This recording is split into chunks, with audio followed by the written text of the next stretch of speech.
Hey everyone, it's the 7th of January, there's 3 inches of snow outside and I'm in the workshop setting up a flat floor. One of the first things we're going to be looking at this year is getting the chassis away for paint. But before we do that, I want to do one last check on the alignment. I've done some rough measurements beforehand, but what I really needed to do was try and create a flat floor setup, because even on a nice finished concrete floor, we've got this rubber protection over the top, but even on a well finished concrete floor, it's not likely to be flat. So what I'm doing is using setup tables to create a flat area that I can then put the chassis on top of axle stands on top of the flat area and have, you know, useful datums to measure from. So starting out at the front, the cross member, the vacuum tube cross member, will be resting on the axle stands. So 2 corner weight scales set up side by side. So leveled up this one first, used that to set the height for the second one, and then brought the second one up to height and then squared it across both axes. So both of them are flat. Not to brag or anything, but there you go, nice and flat on that axis.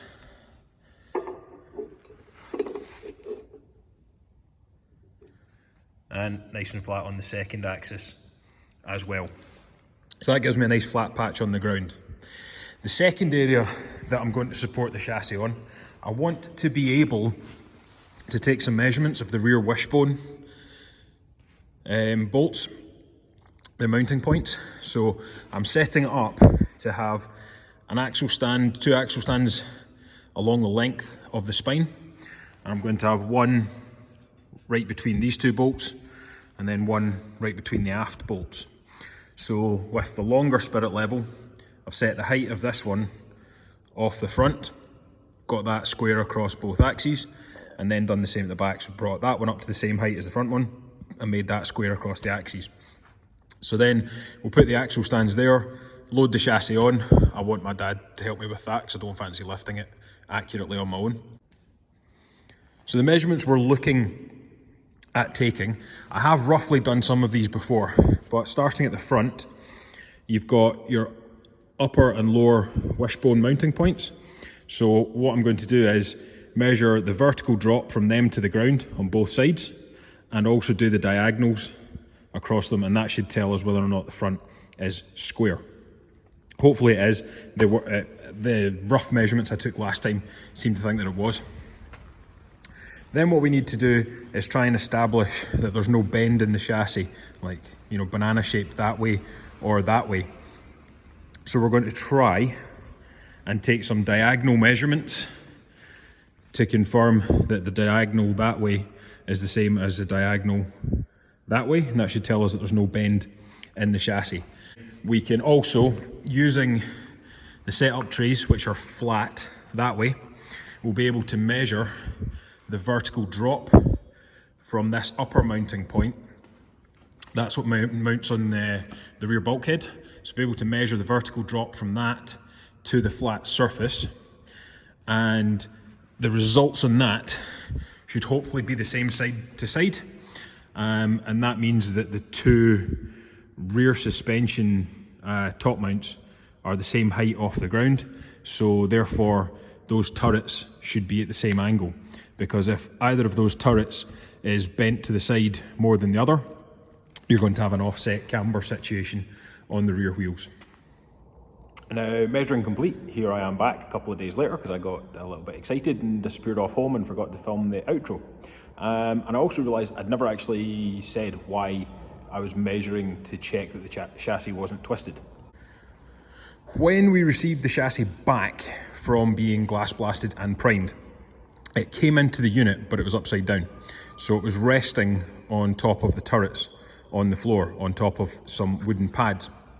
And the entire chassis kind of rocked a little bit, like a seesaw.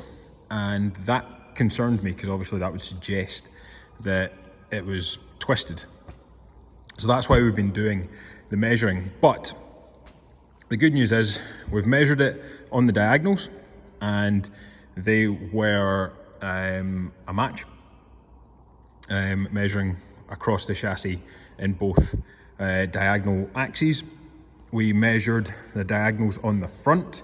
I also measured the drop from the wishbone pins to the level surface.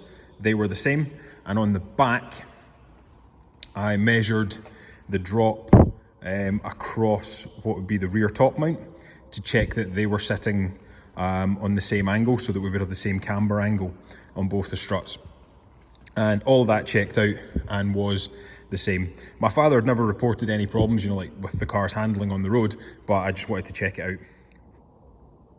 Next thing to do, therefore, is going to be trying to get a fix for the plates in the chassis where the roll cage mounts onto. I've shown these before, but we've got the holes drilled in way too close to the edge of the plate. That's the OEM, if you want to call it that, hole. So that mounts onto the original body shell bobbin. You can see the one on the driver's side has been raggled out ever so slightly to move it a little bit. The one on the passenger side, that is more where I would expect it to be. So I'm going to try and get a couple of plates made to go underneath that and provide better clamping than having holes that are drilled right onto the edge of the plate. That's just not a good solution. Somewhat carelessly, I forgot to do any B-rolls of the delivery, etc. But I now have a painted chassis back. The chassis went away to A1 Race and Restoration, who are part of the same company as Raceworx, based in Livingston. So they do a phenomenal amount of work with performance cars right up to British touring car teams, etc. And they've got a body shop and also fabrication. So the chassis went away to their body shop for painting, but at the same time I managed to get George, who works at Raceworx, legend of Scottish motor racing, and seriously handy on the welder, to fix the issue that I had with the handbrake adjuster. He ended up having to weld in a new threaded insert on that because there was just no getting it out otherwise. So he's fixed that for me, and also modified the mounting plates here. So these are the ones that had the holes drilled right into the side of the plate. Looked utterly hideous with the holes breaking through. So he cut that out, put a new section of plate in for me on the outriggers. So now we can drill them where the holes need to be. And well, it's early days, but I can pretty much guarantee the holes will not be right on the edge of the plate. So that's it, all done. 2K black, looks absolutely fantastic. And now I just need to get to refurbishing some suspension components to bolt onto it, and we'll get ourselves a rolling chassis again.